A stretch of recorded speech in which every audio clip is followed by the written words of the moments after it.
You think a black school teacher can stop us from taking those kids? They're children. They belong in a classroom. Audrey Turner stood still. Shut your mouth! Derek Voss grabbed her collar and shoved her back against the wall. You stink like chalk and poverty. Know your place. 5 men closed in around her. The parking lot was empty. No cameras, no witnesses.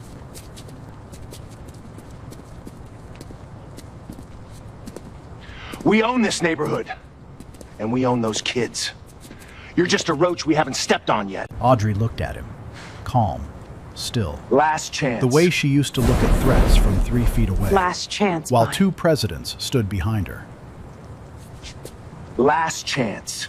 She didn't. Our And within 10 seconds, every man in that circle would be on the ground, begging the woman they called a roach to let them breathe. Ridgemont sat 40 minutes south of Atlanta, a town that time forgot and money never found. The main street had more boarded windows than open shops. The only grocery store closed at 6.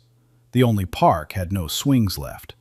At night, the street lights worked on every other block, and the ones that didn't had been broken so long the city stopped replacing them. Lincoln Elementary stood at the edge of Ridgemont like a tired promise. The paint peeled off its walls in long strips. The basketball hoops had no nets. Half the ceiling tiles in the gym were missing. But every morning at 7:15, Audrey Turner unlocked the front door, turned on the hallway lights, and wrote the day's quote on the chalkboard before any student arrived. She taught 5th grade. 23 kids. Most of them came to school hungry. Some came with bruises they didn't explain. Audrey kept granola bars in her desk drawer and extra jackets in the closet.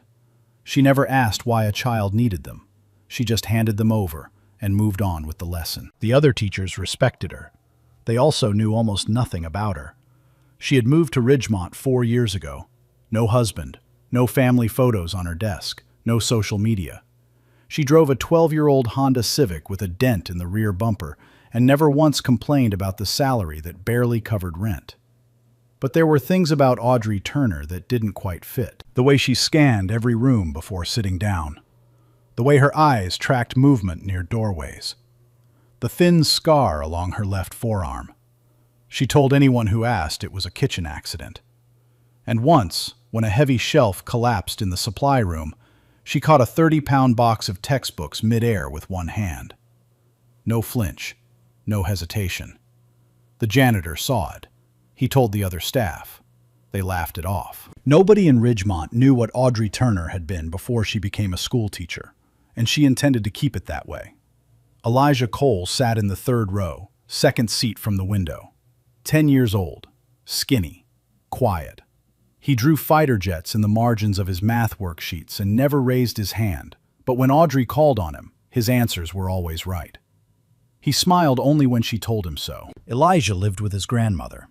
His mother had left when he was 4. His father was serving 8 years at state prison.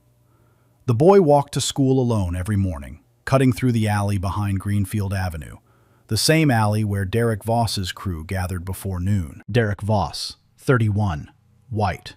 Built like a man who spent his 20s in a county gym. He ran the only operation in Ridgemont that actually made money, and none of it was legal.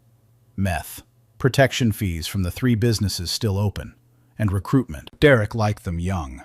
12, 13, sometimes 10. Old enough to carry a bag, but young enough to avoid adult charges. He called it community outreach. The police called it nothing. Officer Wayne Bennett had filed reports. His captain had shelved every single one. Derek's younger brother Troy handled the street-level recruiting. 24, louder than Derek, meaner when he drank. Troy had already approached Elijah twice in the alley. The first time, he offered $20 to deliver a package. Elijah said no. The second time, Troy grabbed his backpack strap and told him the next answer better be different. Elijah told Audrey. Not the principal, not the counselor, Audrey. She listened without interrupting. Then she walked Elijah home that afternoon and told his grandmother to keep him off Greenfield Avenue. The next morning, Audrey drove Elijah to school herself. That was the first time Audrey Turner put herself between Derek Voss's crew and one of her students. It would not be the last. And Derek Voss, a man who had never been told no by anyone in Ridgemont, was about to discover what happens when you corner a woman whose entire career was built on protecting the most powerful person on earth. It happened on a Tuesday afternoon. Audrey was walking Elijah to her car after school when a black Dodge Charger pulled into the pickup lane and stopped sideways, blocking the path. The engine stayed running. Bass thumped from inside. Troy Voss stepped out. Sunglasses on, gold chain swinging. He didn't look at Audrey. He looked straight at Elijah. "Yo, little man, get in the car." Elijah froze. His fingers tightened around Audrey's hand. "He's not going anywhere with you," Audrey said. Troy tilted his head. He pulled his sunglasses down and stared at her like she was something stuck to the bottom of his shoe. "Who the hell are you?" "His teacher." Troy laughed. A short, ugly laugh. He stepped closer, close enough that Audrey could smell the cigarette smoke on his jacket. "Listen, lady, I don't know what kind of save-the-world fantasy you got going on, but this kid belongs to us. His daddy worked for us. His daddy's daddy worked for us. That's how it goes around here." "Not anymore," Audrey said. The smile left Troy's face. He leaned down until his mouth was inches from her ear. "You think because you teach these kids their ABCs, you matter? You're nothing. A broke black woman playing hero in a school that's falling apart." He flicked her lanyard. "Go back inside and mind your business, or I'll make sure you don't have a school to come back to." Audrey didn't step back. She held Elijah behind her with one arm and met Troy's eyes without blinking. "This child is my business," she said. "Every child in that building is my business. And if you come near any of them again, I will make it yours." Troy stared at her for a long moment. Then he spat on the sidewalk, got back in the Charger, and peeled out of the lot. The tire marks left black streaks across the pavement. Elijah was shaking. Audrey knelt down, held both his shoulders, and said, "Nobody is taking you anywhere, I promise." That night, Audrey's Honda was in the school parking lot. By morning, every window was shattered, and the word "dead" was spray-painted across the hood. Audrey reported the vandalism to Officer Wayne Bennett the next morning. He took photos, wrote a report, and told her he'd look into it. 3 days later, nothing happened. No suspects, no follow-up. Bennett called her and said, "We don't have enough to move on, Miss Turner. Could have been anyone." She knew who it was. Everyone knew. The next week, things got worse. Not gradually. Every single day brought something new. Monday morning, Audrey arrived at school to find the tires on her replacement car, a borrowed sedan from a fellow teacher, slashed flat. All four. A note tucked under the windshield wiper read, "Last warning." She folded the note into her pocket and took the bus to work. She was 20 minutes late. First time in 4 years. Tuesday, 2 men she didn't recognize stood across the street from the school entrance. They didn't move. They didn't speak. They just watched the children file in, arms crossed, eyes locked on Audrey as she held the door open. Some parents noticed. They pulled their kids closer and walked faster. One mother stopped driving her daughter to Lincoln Elementary after that morning. She transferred her to a school 2 towns over without explanation. Wednesday, the graffiti appeared on the side wall of the school. Giant red letters, "Black bitch, go home." Principal Helen Crawford had it painted over before first bell, but not before 3 students saw it. One of them was Elijah. He came into class that morning and didn't draw fighter jets. He sat with his head down and didn't speak for the first 2 periods. When Audrey asked if he was okay, he whispered, "Miss Turner, are they going to hurt you?" She knelt beside his desk. "Nobody is going to hurt me, Elijah." He didn't believe her. She could see it in his eyes. That afternoon, she found a drawing he'd left on her desk. A stick-figure woman standing in front of a small boy, shielding him. Underneath, in a child's handwriting, "Thank you, Miss T." She put it in her wallet. She still carries it. Thursday afternoon, Derek Voss came to the school himself. He didn't send Troy. He didn't send a message. He walked through the front entrance in a black leather jacket, boots clicking on the tile floor, and asked the receptionist to see Ms. Turner. When told he needed an appointment, he smiled and said, "I'll wait." He sat in the lobby for 45 minutes, arms spread across the back of the bench, legs wide, smiling at every teacher and child who walked past. Two of Audrey's students saw him and stopped in the hallway. One of them started crying. Audrey found out during her lunch break. She walked to the lobby and stood in front of him. "Can I help you?" Derek looked her up and down, slowly, the way a man inspects something he's deciding whether to throw away. "So you're the one causing problems." He crossed his arms. "I expected someone bigger," he chuckled. "You know what I see when I look at you? I see a skinny black woman in a cheap dress who doesn't understand how things work around here." "I understand perfectly," Audrey said. "No, you don't." He stood up. 6'2". He towered over her. "I came here as a courtesy. I don't usually do that. So listen carefully." He leaned closer. His voice dropped to a whisper that the receptionist couldn't hear. "Stop driving the coal boy to school. Stop interfering with my people. Stop playing hero. Because if you don't, I won't come back to talk. And the next thing that gets spray painted won't be your car." Audrey felt the heat rise behind her sternum. Her fists tightened at her sides. Every trained instinct screamed at her to respond. But she was in a school. Children walked past the glass doors behind her. She exhaled through her nose, slowly. "Are you done?" she said. Derek stared at her. Something flickered in his eyes. Surprise, maybe. Nobody spoke to him like that. Then he snorted, shoved a chair aside with his boot, and walked out. Principal Crawford called Audrey into her office that afternoon. "Audrey, I admire what you're trying to do. I really do." Crawford sat behind her desk with her hands folded. "But you need to step back. This man is dangerous. We're a school, not a police station. So we just let him take our students? We report it. We document it. We let the authorities handle it." "The authorities aren't handling it, Helen. I've filed 4 reports. Not one has moved." Crawford closed her eyes. "I can't have gang leaders walking into my building because one of my teachers decided to start a war.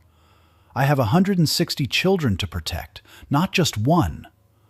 "Protecting one is how you protect all of them," Audrey said. Crawford didn't answer. She looked down at her desk. Audrey stood up.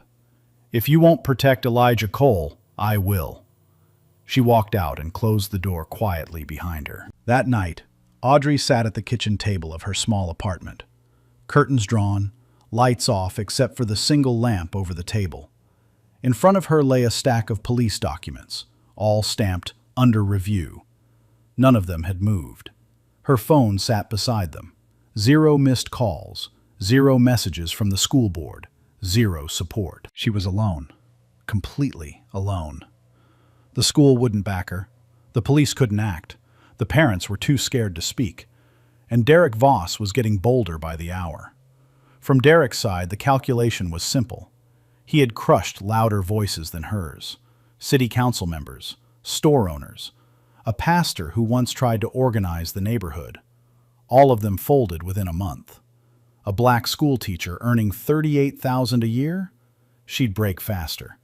They always did. He told Troy over the phone that night. "Give her one more push. Hard. She'll crack by Friday." But Derek Voss had made the worst miscalculation of his life. Because the woman sitting in that dark apartment, the one he called a skinny black woman in a cheap dress, had once stood 3 feet from the leader of the free world and been the last line between him and a bullet. And she had never, not once in her entire career, folded. Audrey waited until midnight. Then she walked to the hallway closet and pulled down a steel lockbox from the top shelf. She hadn't opened it in 4 years. The combination came back to her fingers without thinking. 3 turns. Click. Inside, a folded navy blazer with a gold pin still attached. A laminated credential with her photo. Younger, sharper jaw, hair pulled tight. The seal of the United States Secret Service printed across the top. Beneath it, 2 presidential service badges, 2 administrations, 2 commanders-in-chief who had trusted her with their lives. She ran her thumb across the badge, The metal was cold. Beneath the credentials lay a small black notebook. Phone numbers. Contacts from her former life. One name circled in ink. Ray Caldwell. Audrey dialed. 2 rings. "Audrey Turner," Caldwell said. No surprise in his voice, like he'd been waiting. "It's been a while. I need a favor, Ray." "Name it." She told him everything. The gang, the school, Elijah, the police doing nothing. When she finished, the line went quiet for 3 seconds. Then Caldwell said, "Don't do anything yet. I'm coming to you. 48 hours. Audrey hung up. She closed the lockbox but didn't put it back on the shelf. Not this time. Friday night, 9:45. Audrey stayed late grading papers. She always did on Fridays. The building was quiet, the hallways empty, and she could finish a full week's stack without interruption. By the time she locked the classroom door and walked toward the parking lot, the sky was black and the air smelled like coming rain. Her Honda sat alone under the single working light in the far corner of the lot. The rest of the lights had been smashed weeks ago. She noticed that the moment she stepped outside. She also noticed the wet streaks on the pavement, fresh tire marks still glistening, and the black Dodge Charger parked sideways near the exit, and the 5 men standing between her and her car. Derek Voss stood in the center, arms crossed, jaw tight. Troy was to his left, cracking his knuckles one at a time. 3 others from the alley, thick necks, tattoos crawling up from their collars. One of them held a baseball bat, tapping the barrel against his open palm. The rhythm was slow, deliberate, like a clock counting down. "Well, well," Derek said. His voice echoed off the brick wall of the school. "The hero teacher. Working late again." Audrey stopped walking. 30 feet separated them. She scanned the lot. No other cars, no pedestrians, no one walking a dog on the sidewalk. Just her, 5 men, and 1 flickering streetlight. She set her school bag on the ground. "I told you what would happen," Derek said. He uncrossed his arms and started walking toward her. His boots splashed through a shallow puddle. "I gave you a chance, a courtesy, and you spit in my face." "I didn't spit in your face," Audrey said. Her voice was level, unhurried. "I told you to leave my students alone." "Same thing." Derek stopped 6 feet from her. Troy and the others closed the half circle. The man with the bat drifted to her right flank. The exit was sealed. "You know what your problem is?" Derek said. "You don't know what you are. You're a nobody, a black woman with a chalk-stained dress and a car worth less than my watch. And you actually think, you can stand in my way." He shook his head. "Nobody stands in my way." He stepped closer, 5 feet now. She could see the vein pulsing in his neck. "Hold her," he said to Troy. Troy lunged forward, arms reaching for her shoulders. What happened next took exactly 11 seconds. Audrey shifted her weight to her back foot, the same small movement she'd made 1,000 times in the training halls beneath the White House. Her right hand came up and redirected Troy's outstretched arm past her body, using his momentum like a door swinging open. She pulled him forward, drove her elbow into his solar plexus with surgical precision, and dropped him face down on the wet asphalt. His chin cracked against the ground. Air left his lungs in a single grunt. He didn't get up. 2 seconds. The man with the bat swung hard from her right. The aluminum whistled through the air. Audrey ducked under the arc, not a flinch, a calculated drop, stepped inside his reach where the bat was useless, and struck the nerve cluster below his ear with the heel of her palm. His eyes rolled, his legs folded like wet cardboard. The bat clattered to the ground and spun into the darkness.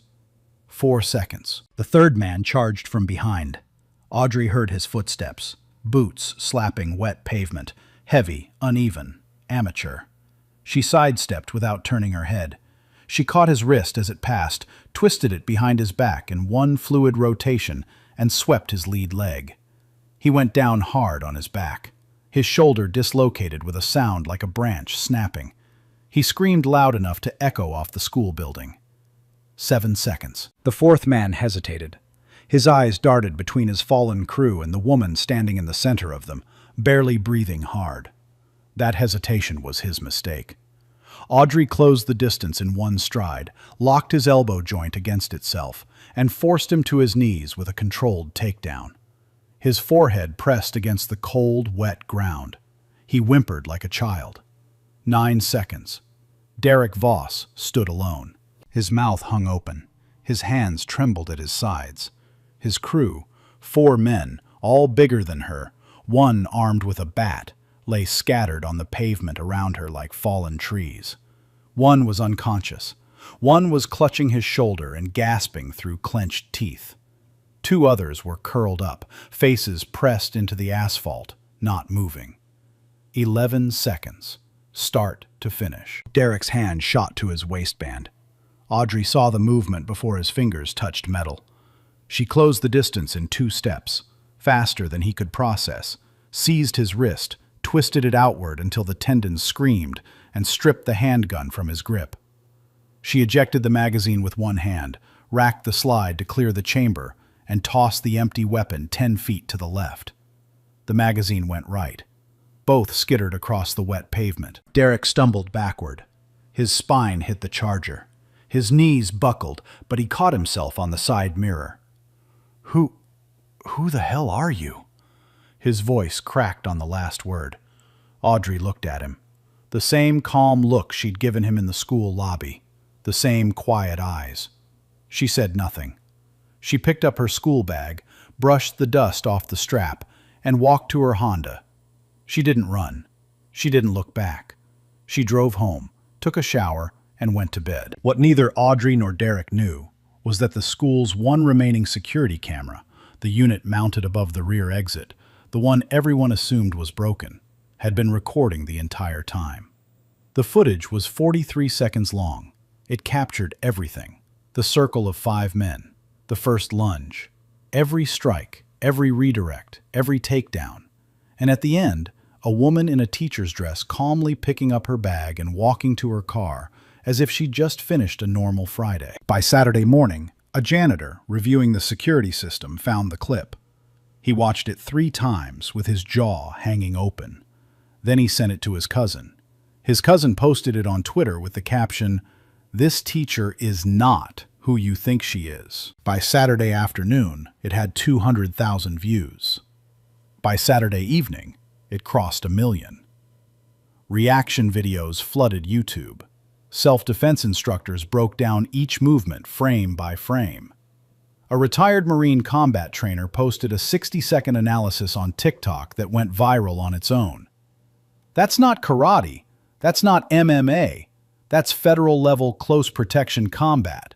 Whoever this woman is, she was trained by the United States government. By Sunday morning, #WhoIsShe was the #1 trend in America. CNN ran the footage. Fox ran it twice. Local stations in Atlanta dispatched crews to Ridgemont. The video crossed 12 million views and was still climbing. Nobody knew her name yet, but 40 million people were asking the same question. And Derek Voss, sitting in his living room with an ice pack on his wrist and the video playing on loop on his phone, felt something he hadn't felt in years. Fear. Because the whole world had just watched what a woman he called a nobody did to his crew in 11 seconds. And now the whole world wanted to know who she was. Derek Voss didn't wait long.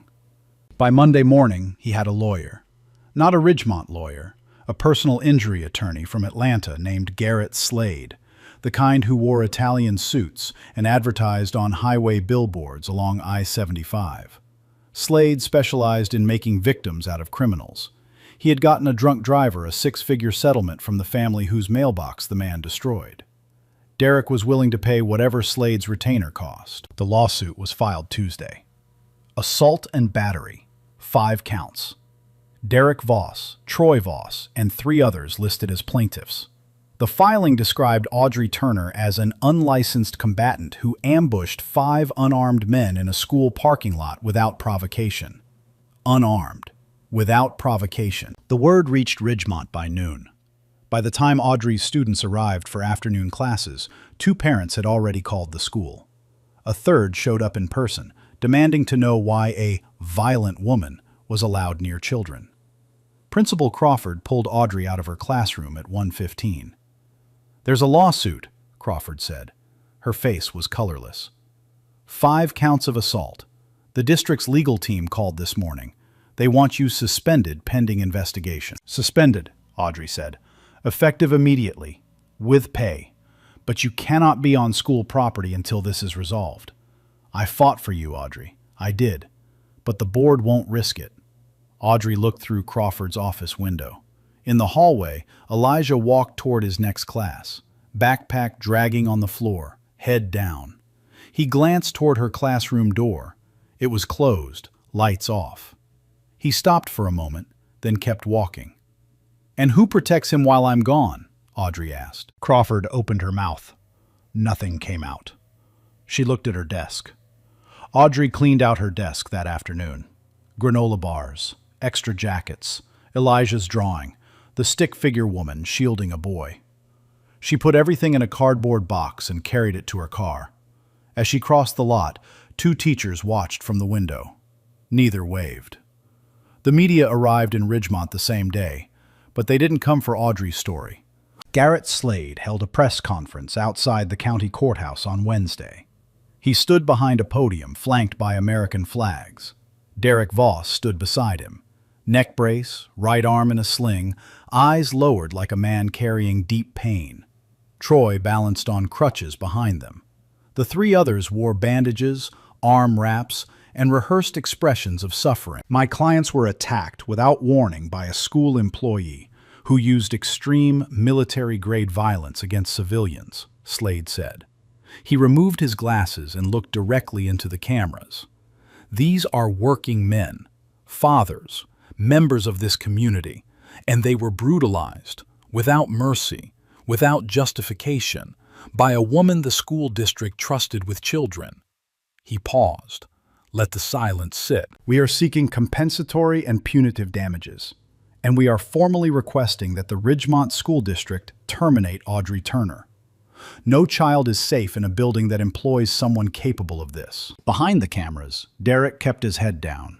He had practiced that posture in the mirror for 20 minutes that morning. The neck brace was purchased at a medical supply store. The sling was a prop.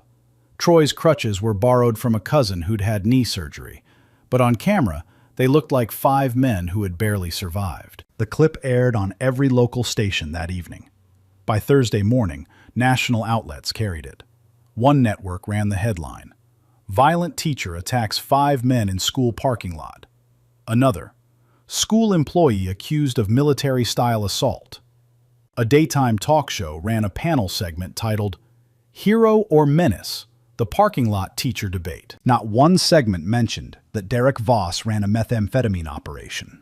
Not one mentioned that he recruited children as drug runners. Not one mentioned that 5 men had surrounded a lone woman at 9:45 at night in an empty parking lot. The narrative had been surgically flipped. Online, the internet split in half. People who had seen the original security footage called Audrey a hero. People who saw Slade's press conference first called her a danger to society.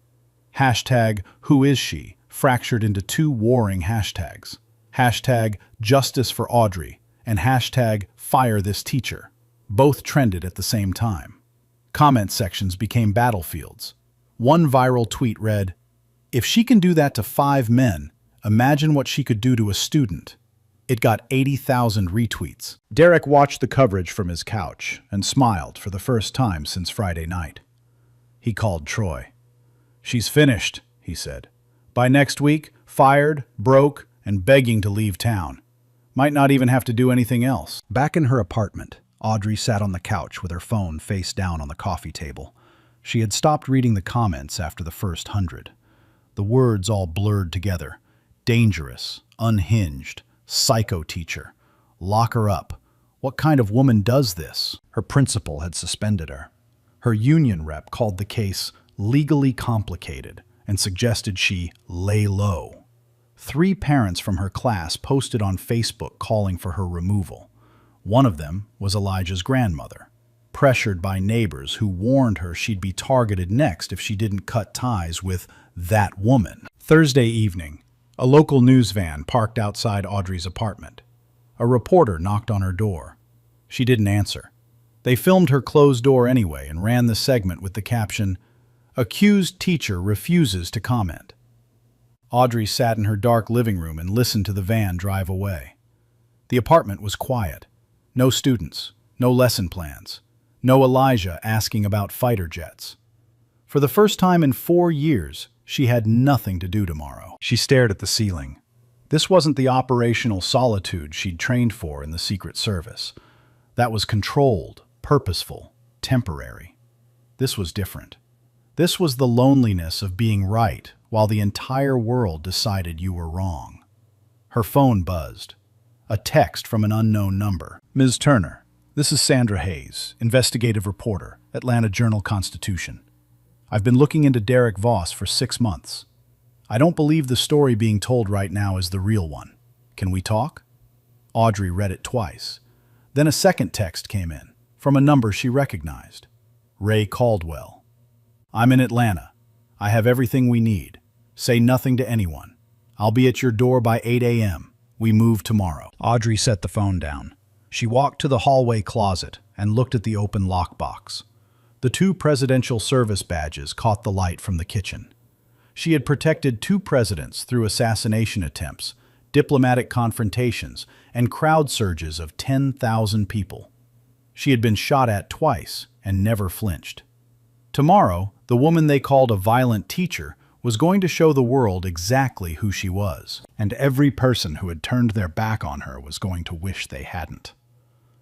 The hearing was scheduled for the following Friday at the Ridgemont County Courthouse. Civil case. Voss versus Turner. 5 plaintiffs seeking $300,000 in damages for unprovoked aggression resulting in bodily injury and emotional trauma. The courtroom was packed, every seat filled.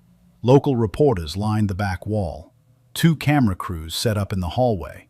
Half of Ridgemont showed up, some to support Audrey, most to watch. Garrett Slade entered first, briefcase in hand, navy suit pressed to perfection. Derek followed in his neck brace and sling. Troy hobbled in on crutches. The 3 others filed in behind them, bandages visible, faces carefully blank. Audrey walked in alone. No lawyer, no team. She wore a gray blazer and black slacks. Her hair was pulled back. She carried a single folder. The judge, a white-haired man named Harold Preston, looked at the defendant's table. "Ms. Turner, do you have legal representation?" "I'll be representing myself, Your Honor." A murmur rippled through the courtroom. Slade glanced at Derek and allowed himself a small smile. A schoolteacher with no lawyer against a firm that hadn't lost a personal injury case in 3 years. This was going to be quick. Slade opened with a 20-minute presentation. Photographs of Derek's injuries. Bruised ribs, swollen jaw, sprained wrist. Medical reports from a clinic in Atlanta. Testimony from Troy describing the terror of being attacked by a stranger in the dark. The 3 others nodded along. One of them dabbed at his eyes with a tissue. "Your Honor," Slade concluded, "the evidence is overwhelming. Miss Turner used disproportionate military-grade force against 5 civilians who posed no threat. She is a danger to the community, and she must be held accountable." Judge Preston turned to Audrey. "Ms. Turner, your response." Audrey stood. She opened her folder. "Your Honor, I'd like to call my first witness." Slade frowned. "Objection. The defendant did not submit a witness list." "I submitted it this morning, Your Honor, within the filing window." Judge Preston checked his file. "It's here. Overruled. Proceed." The courtroom doors opened. Ray Caldwell walked in. He was 53, tall, square-shouldered. He wore a dark suit with a small pin on his lapel, the gold star of the United States Secret Service. He carried a leather binder under his arm. He took the stand, stated his name and title, Supervisory Special Agent Ray Caldwell, United States Secret Service, Presidential Protective Division. The murmur in the courtroom became a wave. Slade sat up straight. Derek's jaw tightened beneath the neck brace. "Agent Caldwell," Audrey said, "can you describe your professional relationship with me?" "I can." Caldwell opened the binder. Audrey Turner served as a special agent in the Presidential Protective Division of the United States Secret Service for 9 years. She was assigned to the protective detail of 2 sitting presidents of the United States. She held a top-secret security clearance. She completed advanced training in close-quarters combat, threat assessment, firearms, and crisis response at the James J. Rowley Training Center. He paused. The courtroom was silent. During her tenure, Agent Turner was involved in the neutralization of 3 credible threats against the president. She received 2 commendations from the director. She was one of the highest-rated hand-to-hand combat specialists in the agency's history. He looked at the plaintiff's table. The techniques visible in the parking lot footage are standard Secret Service defensive protocols. Every movement she made was trained, controlled, and proportionate to the threat of 5 individuals surrounding a lone woman at night. Slade stood. Objection. This testimony is character evidence, not relevant to— It goes to the claim of disproportionate force, Your Honor, Audrey said.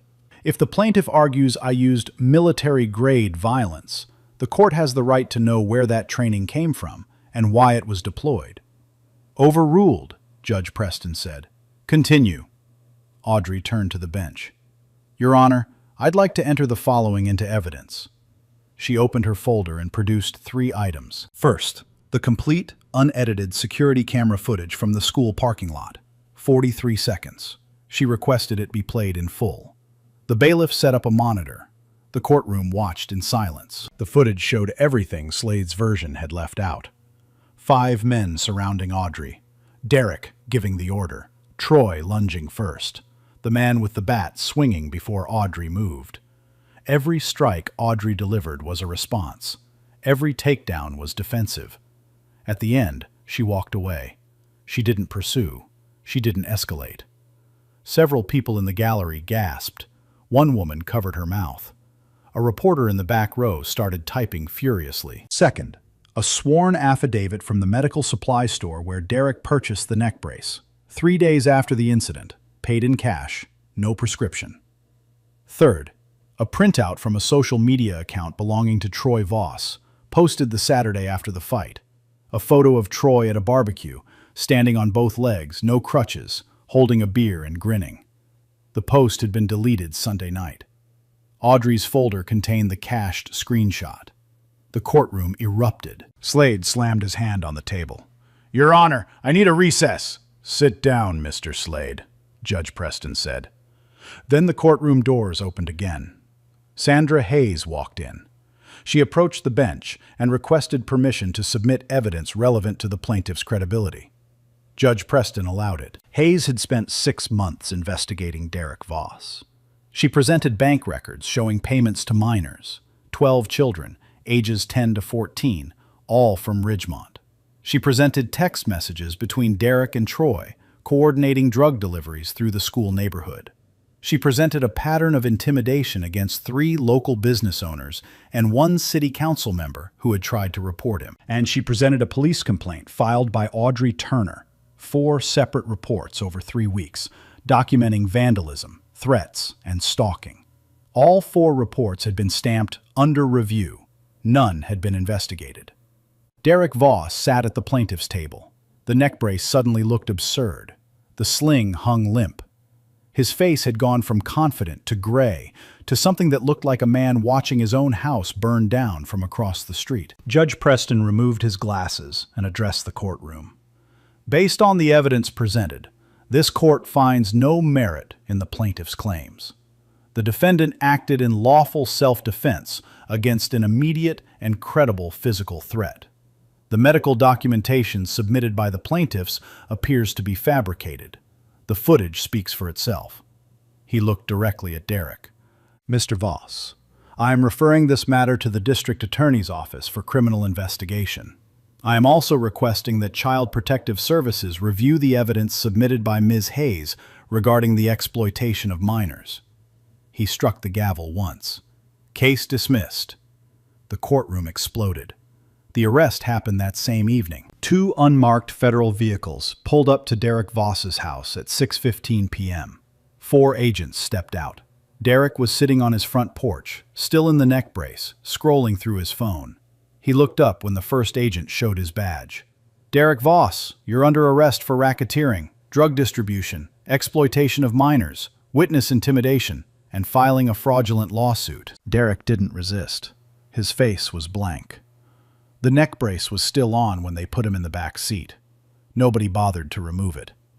Troy was arrested an hour later at a gas station on Route 9. He tried to run. He made it 11 steps before 2 officers tackled him into a chain-link fence. The crutches were nowhere in sight. The 3 other gang members were picked up by the end of the weekend.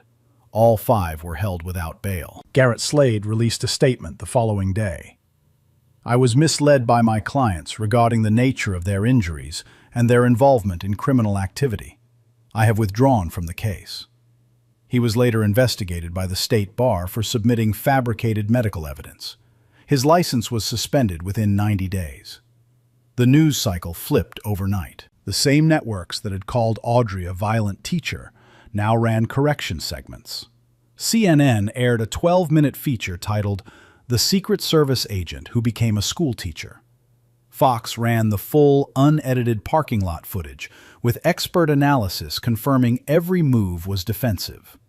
The daytime talk show that had debated whether she was a hero or menace invited her on for an interview. She declined. Sandra Hayes published her investigation in the Atlanta Journal-Constitution. The article was 14 pages long. It detailed Derek Voss's decade-long grip on Ridgemont, the drug routes, the protection rackets, the 12 children recruited as runners, the police reports that were buried. It named the captain who shelved Officer Bennett's complaints. That captain resigned within a week. Hashtag Justice for Audrey became the #1 trend worldwide. It stayed there for 3 days. On a Monday morning, 11 days after she'd been suspended, Audrey Turner drove back to Lincoln Elementary. She parked in the same lot where it all happened. The pavement had been repaved. New lights had been installed, every single one working. A fresh coat of paint covered the side wall where "Black Bitch Go Home" had been sprayed. She walked through the front entrance carrying the same cardboard box she'd taken home.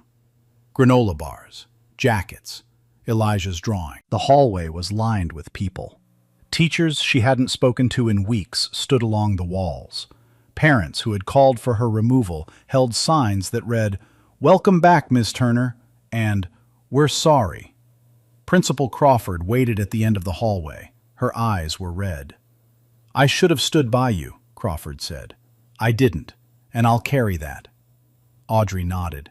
She didn't say it was okay because it wasn't, but she shook Crawford's hand and walked to her classroom. The door was open, the lights were on, and 23 desks were full.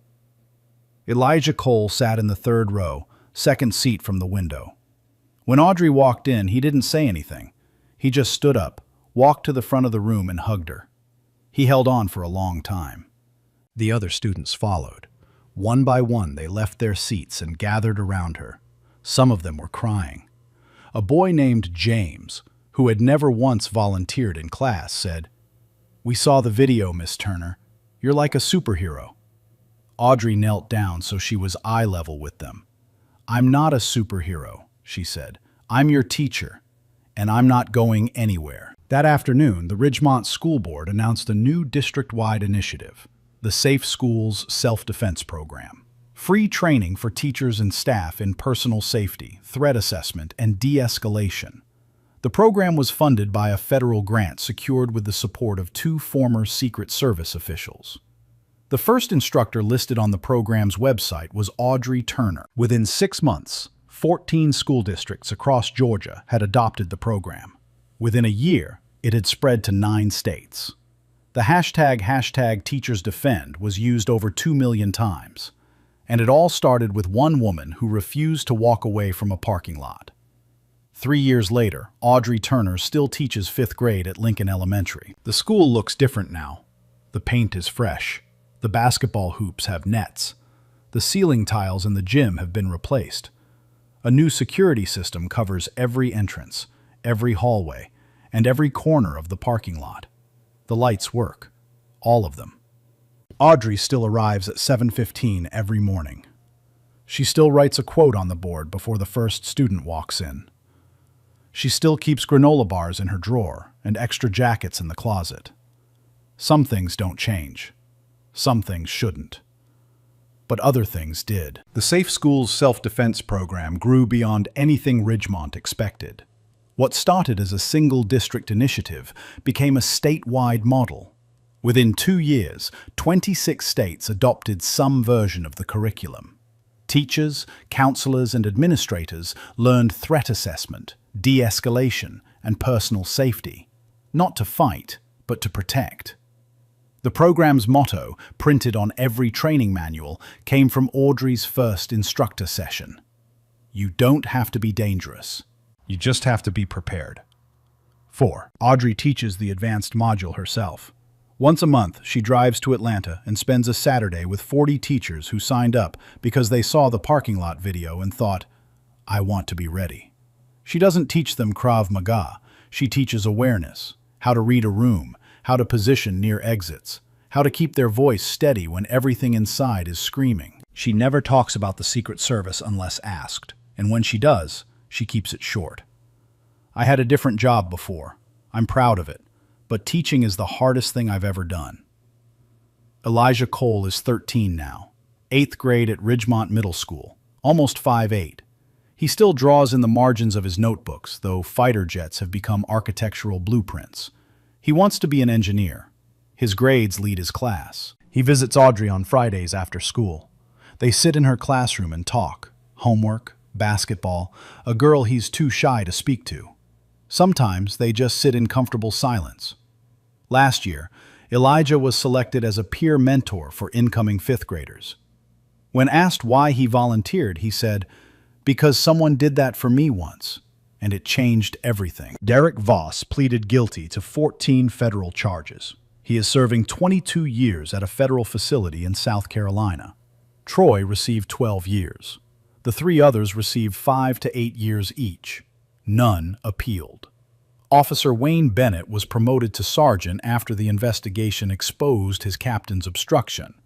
He now runs a community liaison program between Ridgemont Police and local schools. Sandra Hayes won a regional journalism award for her investigation.